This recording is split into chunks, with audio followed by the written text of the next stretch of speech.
नमस्कार, आपल्या चॅनलवरती तुमचे सर्वांचे मनापासून स्वागत आहे। तर आज आपण बनवणार आहे आवळा पावडर।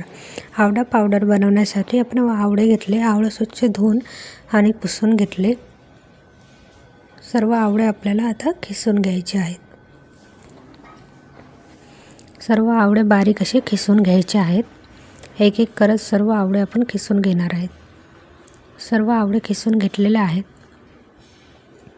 बघा, बाजारामध्ये आता फ्रेश असे आवळे आलेले आहेत। त्याच्यासाठी आपण आवळा पावडर बनवून घेणार आहे, जे वर्षभर टिकणार आहे।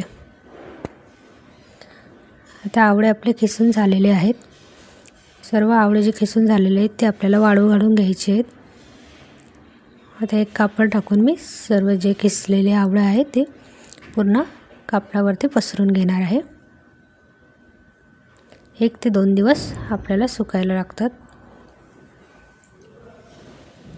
सर्व मी सुकायला ठेवलेत।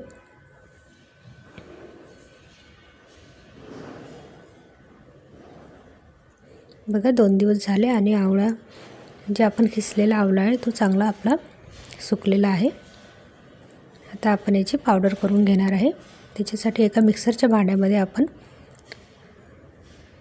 आवळा टाकून घेणार आहे खिसलेला, आणि मिक्सरला लावून आपल्याला फाईन पावडर अशी बारीक पावडर आपल्याला करून घ्यायची आहे।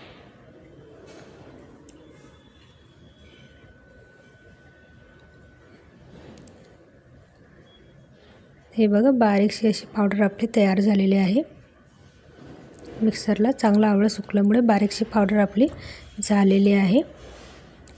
चाळून सुद्धा तुम्ही घेऊ शकता, पण बघा ही पावडर खूप जास्त बारीक अशी झाली, त्याच्यामुळे चाळायची आता मला गरज नाही।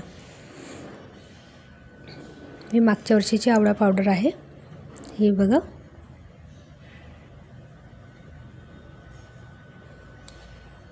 आवळा पावडर काही दिवसानंतर ठेवल्यानंतर असा मार्केटसारखा कलर त्याला येऊन जातो।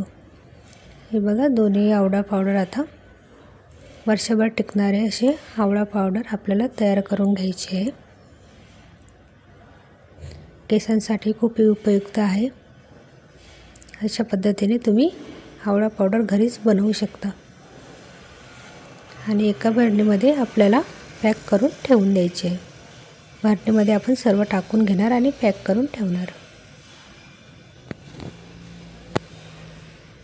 अशा पद्धतीने तुम्ही नक्की आवळा पावडर तयार करून बघा, आणि चॅनलला लाईक, शेअर आणि सबस्क्राईब करायला विसरू नका।